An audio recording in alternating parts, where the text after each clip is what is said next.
Muy buenas a todas y a todos. Estamos por aquí con un nuevo episodio de TV Voices, que los primeros episodios que hemos lanzado parece que han tenido muy buenas respuestas, así que muchas gracias a todos. Y hoy tenemos con nosotros a Ruth Bareño, que voy a ver si lo digo bien, ¿vale, Ruth? Que los nombres, como siempre, los cargo, ¿vale? Es Lead Demand Sales en Concast Advertising. Felipe, nada fácil. Con esto de pertenecer a compañías globales nos ponen estos extraños títulos que nadie entiende. Pero vamos a la postre. Responsable comercial, como lleva... Del lado de la demanda, ¿no? Del lado de la demanda, que ahora explicaremos un poquillo con más detalle qué significa dentro del grupo. Muchísimas gracias por la invitación, Felipe. Espero dejar el listón tan alto como os merecéis. Nada, darte a ti las gracias por pasar por aquí, ¿vale? Y si te parece, empezamos un poco como... Porque sabes que TV Voices es un video podcast sobre el sector audiovisual y sobre todo, más allá de hablar de las grandes empresas corporativas, ¿vale? También nos interesa mucho conocer las trayectorias, pues sobre todo para entender cómo la gente ha llegado a ciertos cargos o a ciertas empresas corporativas. Así que si te parece, nos retrotraemos unos añitos y nos cuentas un poco tu carrera o tu trayectoria profesional, sobre todo concretamente en este sector. Desde mi carrera profesional que empecé ayer, Felipe.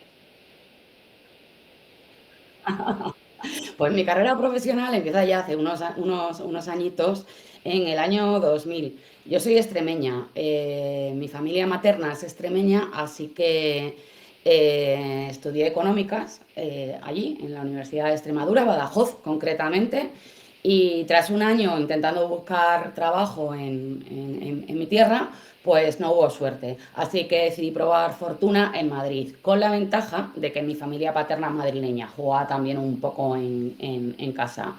Y cosas del destino, obviamente, he acabado la carrera, quieres trabajar donde te permitan, entré en telecomunicaciones. Yo empecé en el sector trabajando en telecomunicaciones, en lo que venía siendo el core del operador de telecomunicaciones, en aquel momento llamado Airtel, hoy conocido como Vodafone.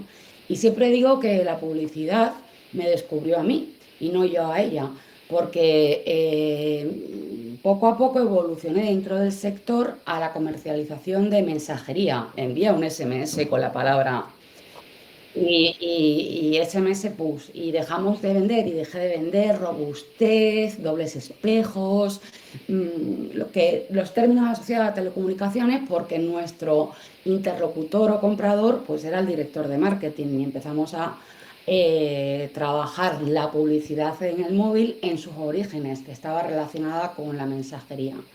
Empecé puramente en publicidad en el año 2007, ya que Antón Márquez me dio la oportunidad de ser la responsable de nuevo negocio para Conmóvil en Orange. En ese momento, los operadores de telecomunicaciones éramos la puerta de entrada al mundo mobile.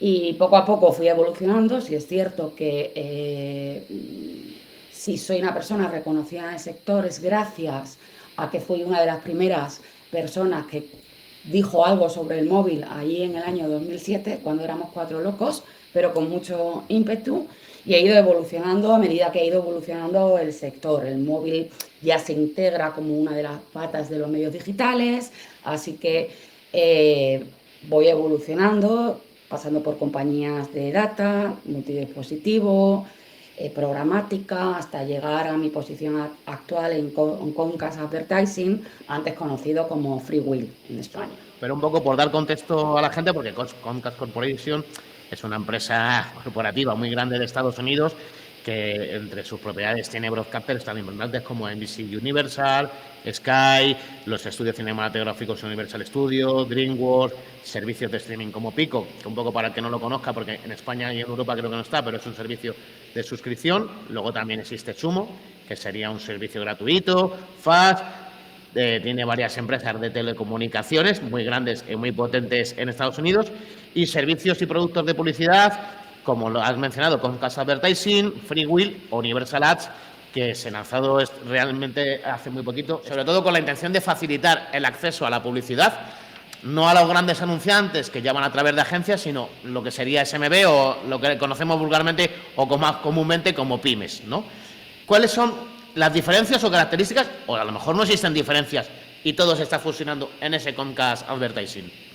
Felipe, podrías trabajar mañana en el grupo, ¿eh? Lo tienes clarísimo. Es cierto que Comcast es un conglomerado de compañías, nace como un operador de telecomunicaciones, proveía cable, el del cable, y poco a poco va evolucionando dentro del sector de las telecomunicaciones, proveyendo pues fibra, internet, etcétera, etcétera, y hace su incursión primero en el mundo de los medios, comprando properties, broadcasters como NBC Universal, desarrollando Peacock, que es nuestra plataforma de streaming. También cuenta con productoras de cine, como puede ser Universal Pictures o DreamWorks.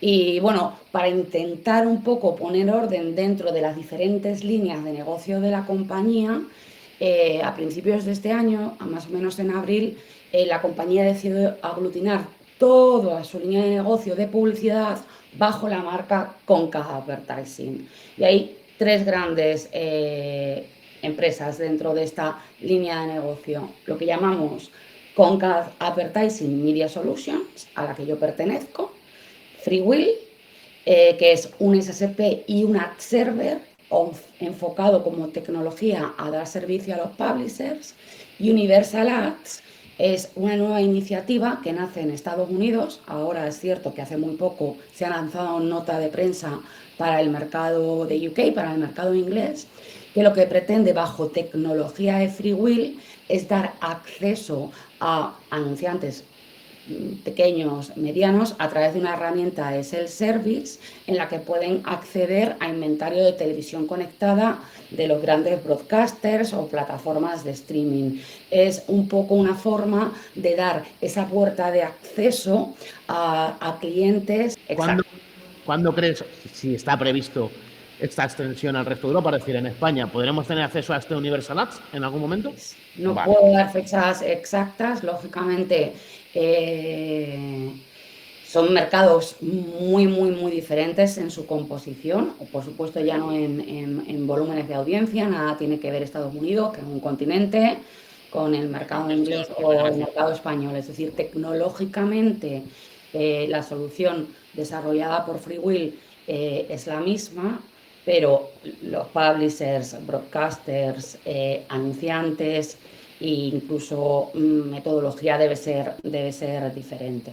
Mis compañeros, el equipo, sigue dando servicio pues, a los publishers. Su objetivo es que el mayor número de publishers, ya sea plataformas de streaming, grupos editoriales, broadcasters, cuenten con nuestro ad server, nacimos como un ad server, y con nuestro SSP a la hora de monetizar y gestionar su inventario de vídeo premium. En este sentido te quería preguntar, porque precisamente Freewill, ¿vale? Que posiblemente es lo que más la gente conozca ahora con todos los nombres de cambio y demás, y la parte del server y del SSP, justo por nacer dentro de una empresa que tenía esa necesidad de aglutinar ese inventario, primero el mío propio, ¿vale? Entonces nace con una concepción muy enfocada a dar soluciones para vídeo premium. Luego no sé si se ha ido desarrollando en otros modelos, pero como aquí estamos un poco en el sector audiovisual, ¿qué destacarías tú de lo que es la parte de Freewill, ad server y SSP, que le haga diferenciar dentro del entorno de vídeo premium o de vídeo para Connected TV? Freewill nace en el año 2007 con la firme convicción de ser una plataforma que dé servicio y respuesta a los retos de la nueva televisión digital. Hablamos del año 2007. La verdad es que fueron bastante visionarios con respecto a que la televisión iba a evolucionar hacia un modelo digital independientemente del dispositivo en este caso. Ellos querían especializarse y ser la plataforma que diera solución a sus necesidades de gestión y monetización de inventario digital en vídeo premium. Fue adquirida por el grupo Comcast en 2014, dando servicio no solamente a las propias properties, a los propios activos del grupo, sino seguimos dando servicio a terceros.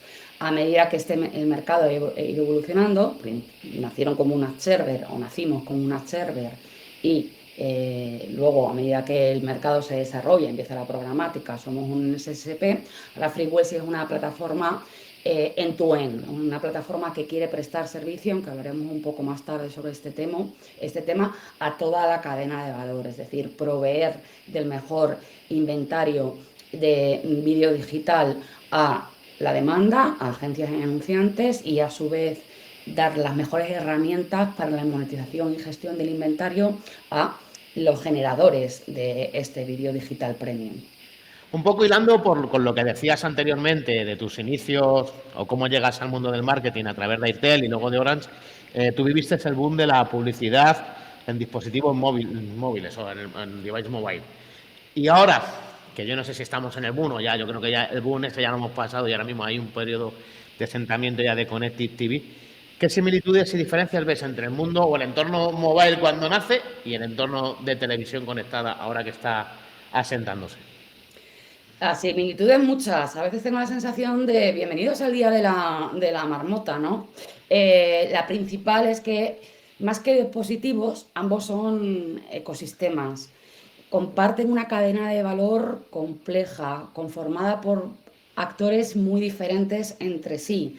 Es una cadena muy fragmentada y muy diversa, a diferencia de otros medios más tradicionales, offline o no digitales, ¿no? En la cadena de valor, tanto de mobile como de televisión conectada, encontramos a operadores de telecomunicaciones, a fabricantes, ya sea de móviles o de televisiones, a sistemas operativos, a regulaciones. Y ambos han hecho que la compra o venta de publicidad sea mucho más compleja que la que venía siendo hace 20 o 30 años atrás.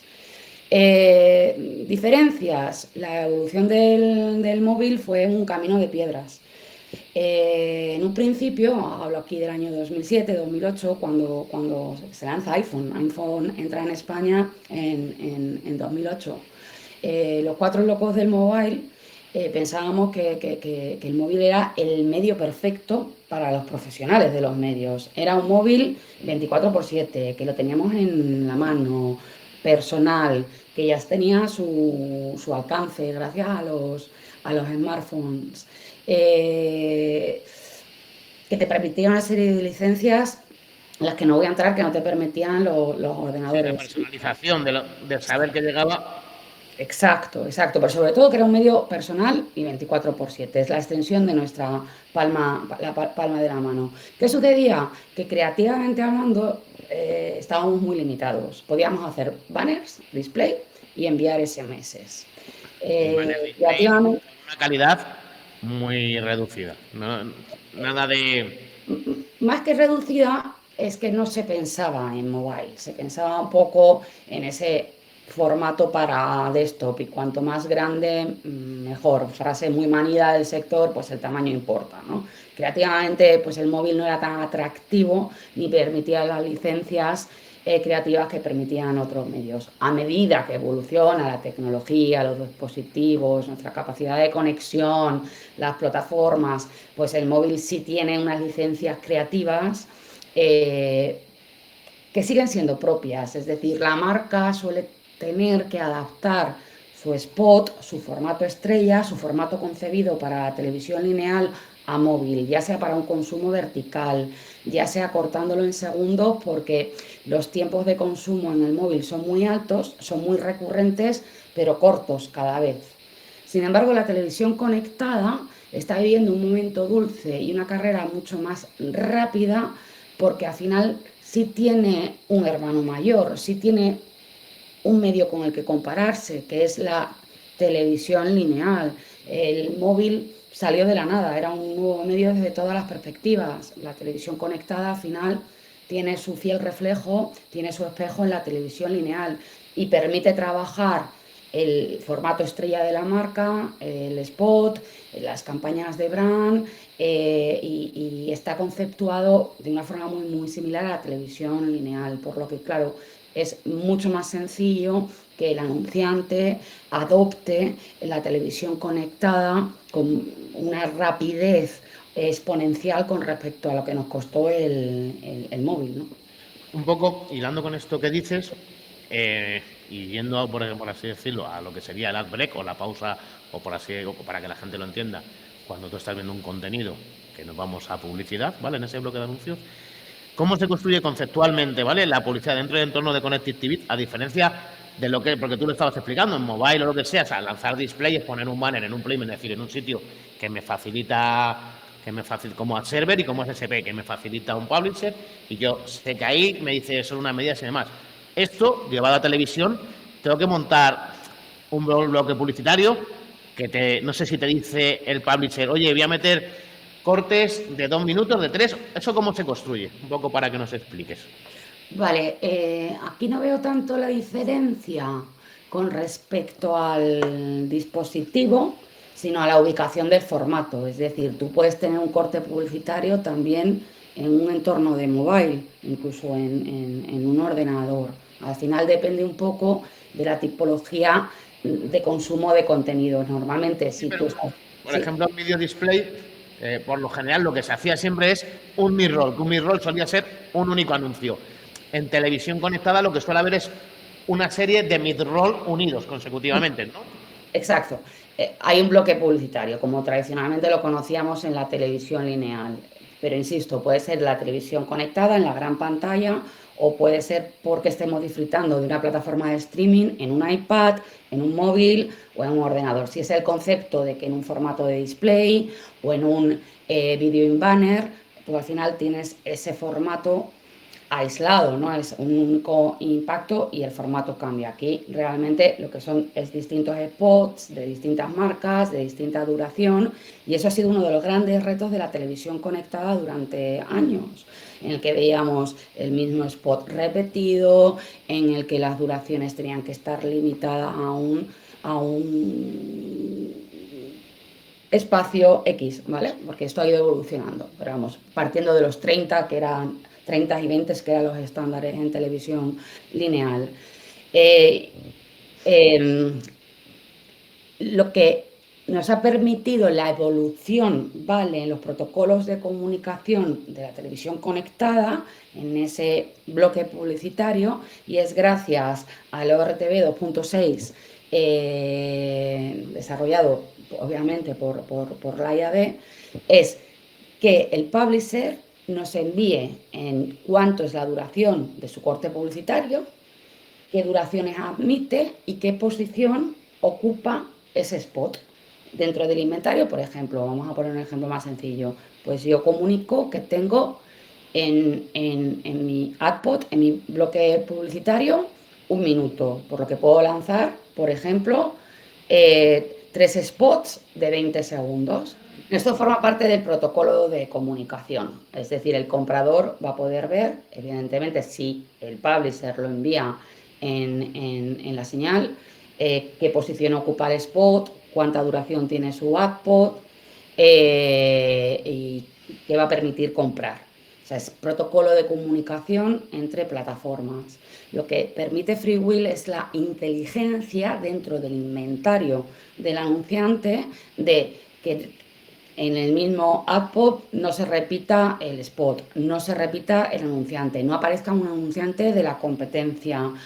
Permite que dentro de ese mismo bloque publicitario haya una compra programática, una compra directa, incluso una compra por subastas. O sea, lo que hace FreeWheel en este caso, y es verdad que tenemos una gran ventaja competitiva, es darle lógica y prioridad a ese bloque publicitario, ese AdPop, y tratando siempre de maximizar los ingresos de los publishers. No sé si me he explicado Te correctamente, has Felipe. explicado muy bien.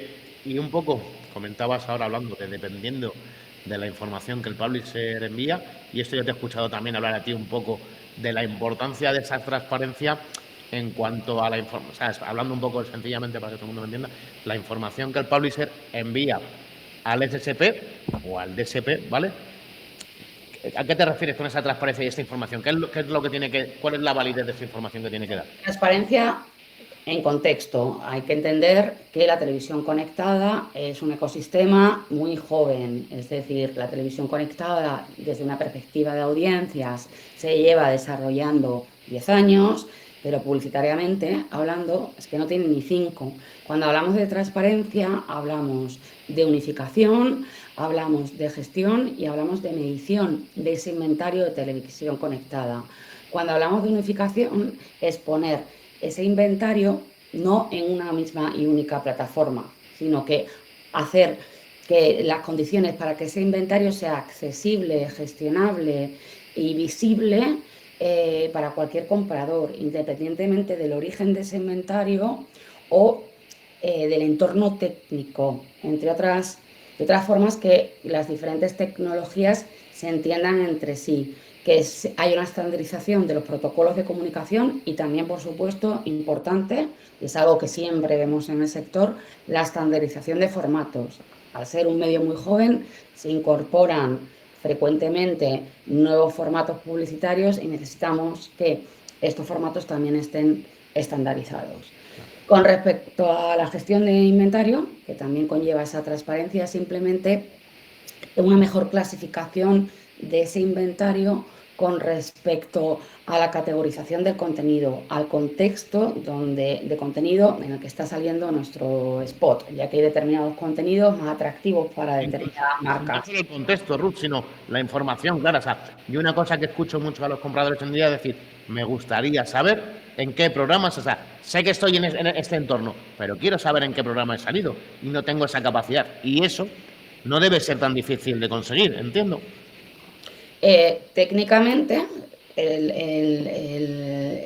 se ha resuelto, ¿vale? O sea, el nuevo protocolo de la IAB permite que la request contenga más información con los campos necesarios para que el anunciante o la agencia tenga la información más detallada sobre dónde está comprando su posición, donde está comprando su spot, pero insisto, sí nos queda un paso, una evolución natural para que todos los SSPs incorporen este protocolo de comunicación, los publishers a su vez envíen toda esta información y haga matching, al más puro estilo Tinder, con el DSP. O sea, que aquí hay un trabajo en toda la parte técnica programática. Obviamente, también cada publisher va a decidir hasta qué punto provee determinada información y dónde. ¿Por qué? Porque al final, al igual que en la televisión lineal, no es lo mismo comprar simplemente coberturas que patrocinar un contenido televisivo particular, Felipe, pues en televisión conectada pasa exactamente lo mismo. Es decir, yo creo que aquí hay o sea, decir, y existe cierto miedo precisamente por lo que tú dices, porque Pablo se dice, ya, pero es que a ver si solamente me van a querer comprar estos programas, y yo creo que aquí está el error, porque tú en televisión a lo mejor, o sea, en televisión convencional, y de esto dicho en el capítulo que Maribel Vivancos estuvo, ¿sabes? Planificaban espacios, ¿vale? Hoy en día se están comprando audiencias, es decir, a mí al anunciante lo que le interesa es la audiencia, lo único que quiere tener esa información, pero yo no creo que el anunciante vaya a dejar de comprar, hablando de SaaS, estamos en Sumo, lógicamente, creo que es relevante saber si estás viendo un contenido infantil, estás viendo un contenido de motor, etcétera, ¿sabes? Dentro de que estamos totalmente de acuerdo contigo, Felipe, dentro de que estamos en un entorno premium, un contenido premium bien clasificado puede destacarse mejor, lo que nos lleva a un incremento de CPMs, no a que el fill rate baje. No es lo mismo vender toda la fruta al mismo CPM que diferenciar entre determinadas posiciones, determinados contenidos, determinados horarios. Pero vuelvo a insistir lo mismo, para mí no, aquí no hay yo no lo definiría como miedo en absoluto, es una cuestión de aprendizaje, es decir, una cuestión de que técnicamente ya está resuelto, ahora toca trabajar un poco la comercialización, las políticas comerciales, las necesidades más específicas de cada marca, de cada campaña. Insisto, para mí no ha sido una cuestión de miedo en absoluto, ha sido una cuestión de que la televisión conectada tiene muy poca vida. Es decir, esto es muy fácil cuando comparamos históricamente como un medio como es la televisión analógica, la televisión lineal, que lleva desarrollándose durante 50 años. No le pidamos a un medio ninguna de las partes de la cadena de valor que desarrolle las mismas capacidades que pueda tener el mobile, que se lleva desarrollando 15, por no compararlo solamente con la televisión. Para mí es una cuestión de tiempos, es una cuestión de dedicarle cariño y esfuerzo y atención. Exacto, exacto, exacto. Pero todo lo contrario, firmemente creemos que al final esa estandarización y, por supuesto, contextualización del inventario de la televisión conectada va a conllevar a CPMs más altos. Antes hablabas de cómo se construyen esos bloques publicitarios, que a lo mejor tienes pues, una venta programática, otra venta directa, otra venta, sabes que es en un private deal, ¿vale? En Estados Unidos se estima que Connected TV las transacciones comerciales ya se sitúan en un 75%, no programáticamente, sino también lo que serían plataformas automatizadas, como pueda ser compras a través de Walled Garden, etcétera, etcétera. Sin entrar en cifras exactas, pero ¿tienes alguna noción, detalle en España, a través de vuestro, ¿vale? De lo que sería el global de Concast Advertising, de qué porcentaje de inventario se hace de forma directa, private deal o programático? Con respecto a la compra programática, la IAB en su estudio de inversión de 2024 hablaba de que la televisión conectada, casi el 50%, se gestionaba a través del modelo programático. Evidentemente, la compra de televisión conectada no se hace en Open, se hace a través de PMPs o PGs. Es una relación directa entre el publisher y el anunciante, a través de la agencia, a través de sus representantes comerciales. Si bien es cierto que, aunque parezca que solamente hablamos de un 50% con respecto a esa compra programática en directo, si ahondamos un poco más dentro de este propio estudio, vemos que toda la palanca de crecimiento de la inversión en televisión conectada es a través de la compra programática. La televisión conectada ha nacido como medio en un entorno programático y es un firme candidato a tener una gestión programática del 100% de su inventario, siempre cuando hablamos de marketplaces, no de open. En otros mercados, como bien decías, Felipe, esta inversión está llegando a 80. Yo no lo veo muy lejos en España, viendo que es la palanca de crecimientos. España tradicionalmente ha sido un país en otros entornos programáticos, cuando había deals de PMPs, y un poco pues ha adquirido esa compra de PMPs a través de televisión conectada de forma natural. Sí es cierto que cada vez vemos más garantizados en televisión conectada. Si pudiera darte datos, probablemente no de Freewill, pero sí de mercado, hablaríamos de 70 en PMPs, 30 en PGs. Pero insisto, a medida que se desarrolla la televisión conectada, la programática garantizada, especialmente para determinados programas o para determinados contenidos, toma relevancia y peso. Hemos sido un país tradicionalmente de PMPs porque así entendíamos las programáticas. Si quería un programmatic garantizado, pues ya compraba a través de orden de compra, ¿no? La ventaja, además, de la televisión conectada a través de la programática es que permite el control de frecuencias en diferentes publishers, que es uno de los KPIs principales cuando tenemos una campaña de televisión conectada, la frecuencia por la cobertura incremental. No sé si te he contestado. ¿Me he dejado algo en el tintero? Me he contestado perfectamente. ¿Realmente crees que en este entorno, y tú decías antes, al final es todo publicidad digital, pero cada uno tiene un concepto y un ecosistema distinto? ¿Crees que hay espacio para Open en Connected TV? ¿O hay negocio? Sí, no, de hecho en Estados Unidos ya se ve una compra en Open. Sí, no quiero llamarla Open, lo que quiero llamarla es subastas, ¿vale? La quiero llamar, más que Open, la quiero llamar subastas. Tiene todo el sentido. Es cierto que la televisión conectada ha vivido una programática a través de deals por la naturaleza del propio inventario, era un inventario escaso, premium, en la que el broadcaster, la plataforma de streaming, quería tener un control absoluto, también un poco ligado a esa ley de audiovisual y a la calidad del spot, es decir, no se pueden permitir determinadas licencias a nivel creativo, que el anuncio no tenga la calidad requerida para un medio como es la televisión.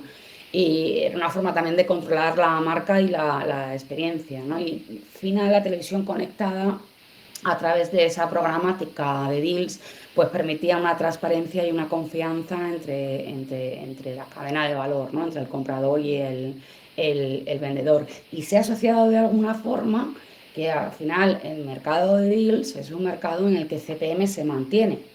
Bueno, relativamente, en determinados momentos probablemente En por agosto, subastas, supongo. pues te va a permitir elevar CPMs en determinados entornos, momentos, contenidos, momentos del tiempo. No, porque un inventario no tenga un precio fijo hace que tu precio esté maximizado, ¿no? Pero como pasa en cualquier otro entorno en el que haya una compra en subastas, ¿no? Pues lo conocemos todos perfectamente por otras grandes plataformas o wall gardens.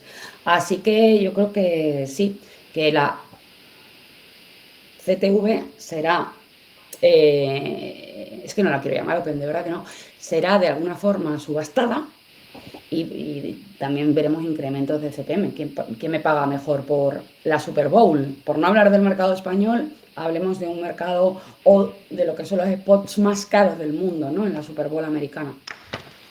Comentabas antes, hablando un poco del lado de la oferta, la demanda, y en los últimos, sobre todo en el último año, estamos viviendo un poco bastante murmullo, bueno, no murmullo, bastante griterío en torno a cómo se han difuminado las barreras entre lo que eran los AdTech del lado de la demanda y de la oferta. Sin entrar en nombres, ¿cómo lo veis esto? Desde el lado de Concast, Freewheel, ¿sabes? De la parte corporativa de Concast, ¿cómo lo veis y qué estáis haciendo al respecto? Vale, aquí lo vamos a hablar desde la perspectiva de Freewheel, entendiendo que Freewheel nació con el firme convencimiento de prestar o de servir como tecnológica a la gestión y comercialización del inventario digital de la televisión y lógicamente a medida que el mercado evoluciona, pues nosotros también, insisto, nacimos como ad server, evolucionamos ad server más SP y este año hemos anunciado lo que llamamos otra suite de productos, Freewheel Advertiser Suite, más enfocada a darle servicio y soluciones tecnológicas a las agencias y anunciantes, a la demanda, a los compradores de televisión conectada, con el firme propósito de darles mayor transparencia, control y flexibilidad. Si Freewheel Publisher Suite, que es nuestro core business, nuestra naturaleza, trata de gestionar, mejorar, monetizar las posiciones en inventario de televisión conectada, tenemos el mismo firme compromiso con el mercado de la demanda. Al final queremos ser o somos una plataforma end-to-end. Es una evolución natural del mercado. A medida que evoluciona la tecnología, evoluciona tu posicionamiento. Totalmente. Ruth, sin entrar en lo mismo, ¿vale? Sin entrar en cifras, pero sí que nos podrías indicar un poco a nivel porcentajes cómo está creciendo este 2025 lo que sería la inversión en Connectivity TV. Si puedes darnos cifras para España, para LATAM, Europa y Norteamérica, pero sobre todo un poco detalladas, ya que este podcast está un poco pensado en castellano, primero en España y luego en LATAM. Si nos puedes dar cifras, me encantaría escucharlas. Pues es realmente difícil decirlo, Felipe, pero por algo bastante básico, es que ya las fuentes de datos no necesariamente comparan lo mismo.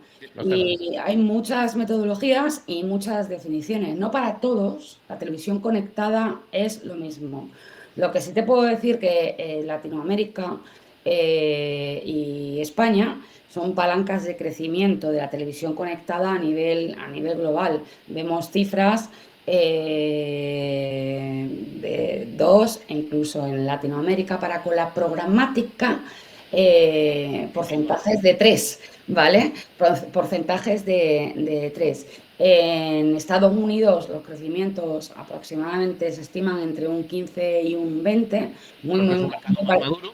Exacto, un mercado más parecido al mercado Europa, que se plantea entre 20 y 25, que aún así es una cifra muy, muy, muy importante. Por darte un ejemplo muy, muy específico, el Reino Unido, que tradicionalmente ha sido un mercado de menor televisión convencional frente a países como España o el sur de Europa, las proyecciones estiman para el 2028 algo como más de 3.000 millones de libras, es decir, el medio por antonomasia, el medio líder frente al resto de medios. Eh, la IAB estimaba crecimientos alrededor del 20, del 25. Yo creo que en España vamos a ver crecimientos más importantes. Es que depende de la fuente, de la metodología que consideramos televisión conectada en España, y a lo mejor pues hay parte de ese inventario que se comercializa como televisión conectada que no forma parte del estudio, sino del vídeo digital. Es difícil a veces. Los límites y fronteras entre un modelo y otro. Exacto. Sí es verdad que hablamos de que el año pasado había players muy importantes en el mercado que aún no habían entrado. Vamos a dar un salto importante porque cada vez más plataformas de streaming que contaban con grandes volúmenes de audiencia en el mercado español han entrado hace relativamente muy poco tiempo en el mercado publicitario. Y un poquitín con el bloque final, ¿vale? Unas preguntillas que siempre repito, ¿vale? Los mayores riesgos o un poco los warning que desde tu punto de vista, desde el punto de vista de Concast Advertising, veis dentro de este entorno de Connected TV, siempre vinculado al mundo de la publicidad, que es donde estáis vosotros. Bueno, no veo riesgos, veo retos. Pero porque Ruth es muy optimista por naturaleza. Siempre, efectivamente. No, vuelvo un poco a repetirme. Estamos hablando de un ecosistema muy joven, con una cadena de valor muy diversa, de actores de los que necesitamos coordinación, interoperabilidad, una visión compartida, muy complejo, cuando insisto, hablamos de actores muy, muy, muy diversos, que nada tienen que ver unos con otros, y es que publicitariamente hablando, la televisión conectada está dando sus primeros pasos, es un bebé, y entonces sus retos dependen de su crecimiento. Obviamente, cuanto mayor inversión haya o mayor atracción para con las audiencias y los anunciantes, más fácil será que madure porque más se invertirá en el desarrollo tecnológico, y hay que enfrentarse a esos desafíos técnicos y estructurales, pero sin lugar a dudas es una cuestión de tiempo. Al final siempre digo que la publicidad por encima de todo es un mercado de audiencias. Si la audiencia está en la televisión digital, el mercado pone recursos, objetivo y foco en desarrollar y cumplir con las necesidades de los anunciantes para con el retorno de su inversión en este medio. Para mí, el reto más importante es que el mercado entienda que la televisión conectada necesita de sus tiempos, como han necesitado otros medios. No le exijamos las capacidades que otros medios llevan construyendo durante 50 años. Y te iba a hacer un poco una pregunta que me imagino tu respuesta por tu optimista. ¿Cómo ves la salud de la publicidad en general en España y en particular dentro del sector audiovisual? Bueno, los datos de InfoAdes para con el primer semestre de 2025 no fueron muy positivos, casi daba un crecimiento cero, un decrecimiento del 0,3. Vamos, eso casi puede ser una campaña que no haya salido. Es decir, no ha habido un incremento de un año a otro, pero creo que la televisión conectada va a ser uno de los grandes vencedores con respecto a sus porcentajes de crecimiento. Venimos de nada, ¿no? Crecer es bastante sencillo con respecto a otros medios. Probablemente, no sé, en cifras generales, no sea un gran año publicitariamente hablando. Creo que obedece más a la situación macroeconómica y política más que a lo que es la salud de la publicidad. Exacto, pero lógicamente la publicidad es un fiel reflejo de la economía, se adelanta a crecimiento y decrecimiento de la economía, siempre ha sido un avisador, por decirlo de alguna forma, de lo que iba a acontecer. Creo que el entorno audiovisual en general, y en particular la televisión conectada, pues va a ser una de las grandes palancas de crecimiento de la inversión, pero volvemos un poco a lo mismo. Al final, la publicidad persigue la audiencia. ¿Dónde está la audiencia? Ahí está la inversión. Y para terminar, una preguntilla que suelo repetir a todas las personas que pasan por aquí, con un consejo o consejos que le podrías dar a alguien joven que empieza en el sector hoy en día, ¿cuál sería? ¿O cuáles serían? Resiliencia. Resiliencia y adaptación. Adaptación. Totalmente. Efectivamente, es un entorno en constante cambio. Estamos viviendo nuestra propia transformación digital, de alguna forma, en todos los niveles, en toda la cadena de valor. Eh, eh, es un sector en el que hay que estar en constante aprendizaje. Qué sé yo ya de mobile con respecto a lo que sabía hace 15 años. Y hay que tenerle cero aversión al riesgo. Es muy difícil hacer una larga trayectoria a una única compañía. Pues la media a lo mejor del sector pueden ser 4 o 5 años, por lo que adaptarte a nuevas situaciones, nuevos compañeros, nuevos productos, nuevos proyectos es una obligación. Sí, Es un sector muy bonito. salirse de la zona de confort no es una opción, estás obligado constantemente. Es un sector muy, muy, muy, muy bonito.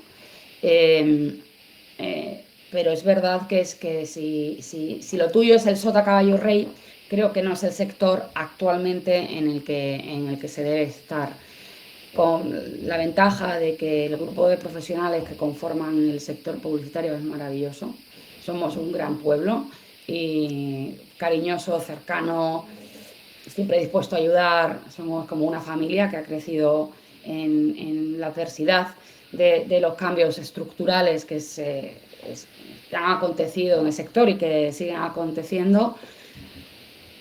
Pero si no te importa demasiado salir de la zona de confort y estás dispuesto siempre a entender que las necesidades y los proyectos y el producto cambia, es el sector en el que yo auguro un mejor futuro profesional. Los sectores en transformación y en crecimiento dan más oportunidades que sectores mucho más maduros en los que el jefe lleva siendo jefe 20 años. ¿No? Aquí siempre digo lo mismo, me dicen, Ruth, eres súper amable en el sector, siempre...